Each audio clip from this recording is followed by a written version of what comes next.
So let's have a look at how we can build a board for Frostgrave or Mordheim or anything like that, 2 foot by 2 foot for under £10.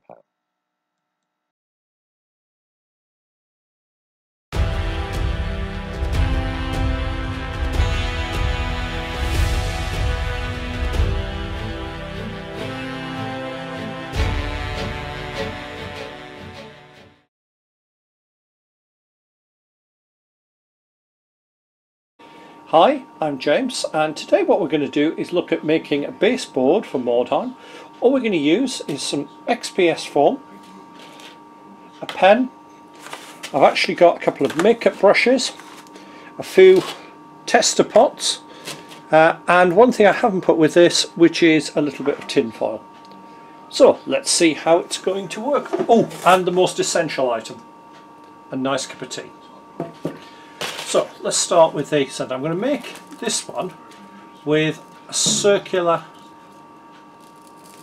piece in the centre. Hard to do this freehand, but it's achievable. What we're going to do is basically just dig into the foam. I'm not going to worry if it's too rough with this. In some ways the rougher the better with this.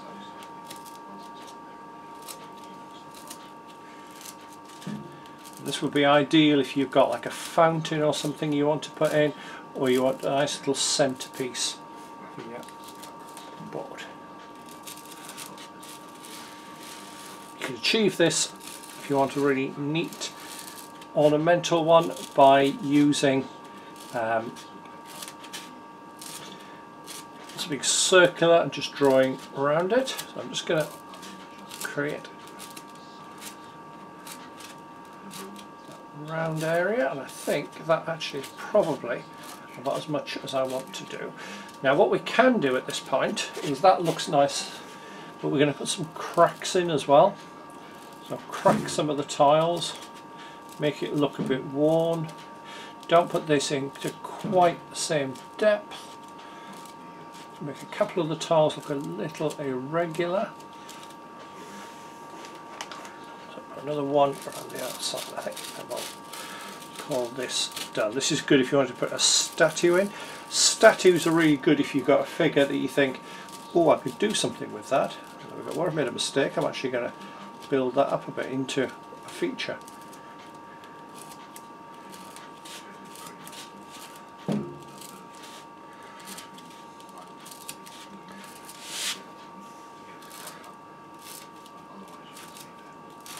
You can use a very posh tool for this, but as you can see, just using a pen is achieving it quite easily.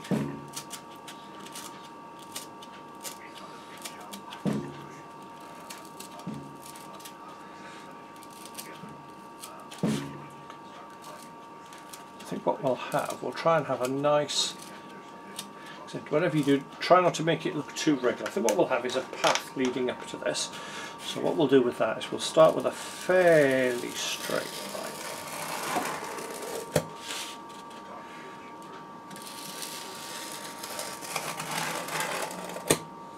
And what we'll do is start scribing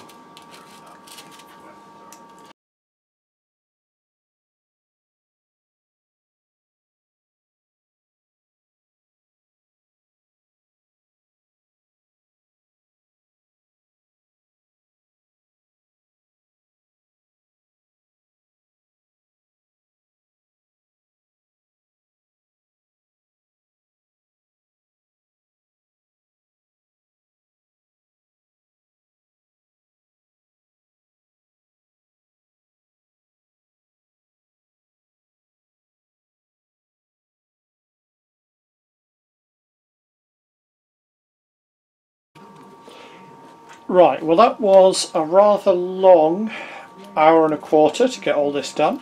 So now what we're going to do is give it a bit of texture. We're going to use a bit of tin foil.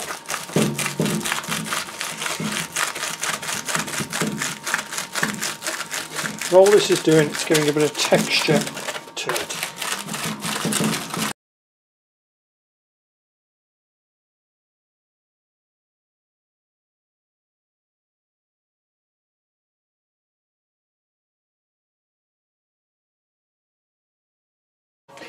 So now what we're going to do is start applying the colours. I'm going to start with this one, which is Cinder Pot. And I tend to use makeup brushes simply because they're very cheap. This one was £2. In fact, all the brushes were £2, and they were actually on an offer where if you bought three, you got a fourth one free. So you can see there, using this grey is really giving a nice texture to it. Don't need huge amounts of paint. Make sure you get most of it off. Possibly got a bit much on there, never mind. A bit different. Give it a dark. Nice colour. Does look good. Doesn't matter too much if it's a bit uneven, because if you look at real streets, guess what?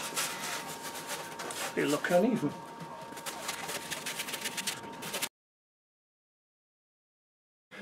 Okay, I'm pretty pleased with how that's gone, but I'm going to try and experiment now. If you see this, then it worked. If you don't see this, then obviously it didn't. I'm going to try a little bit of drop of contrast paint, just to sort of give, is it a bit of dark Angel's Green, just to give a little bit of mossy effect. Particularly on these, might want a bit more of a wash effect, I think, but I'm just really interested to see if it gives me that look I want. I'm not sure it is, but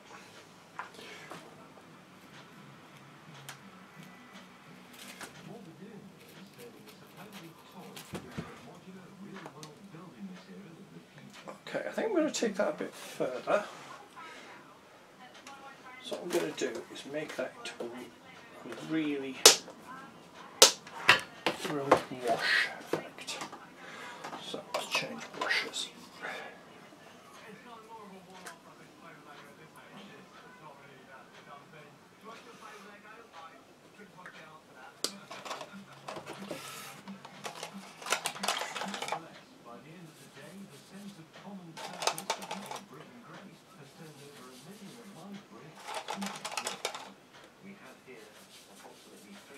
Let's try that.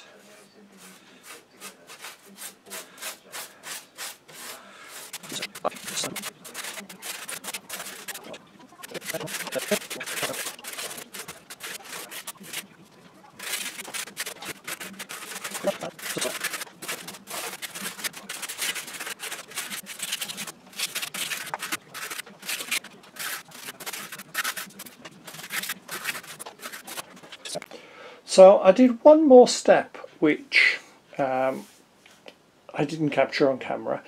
I've tried it as another experiment. I put a little bit of Mod Podge down in some of the gaps and put a bit of static grass in there.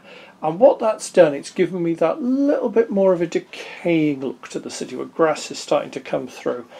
I've not overdone it, I just want a couple of little spots of colour. I've chucked it, you can see that I've chucked a ruin and a couple of figures on the board.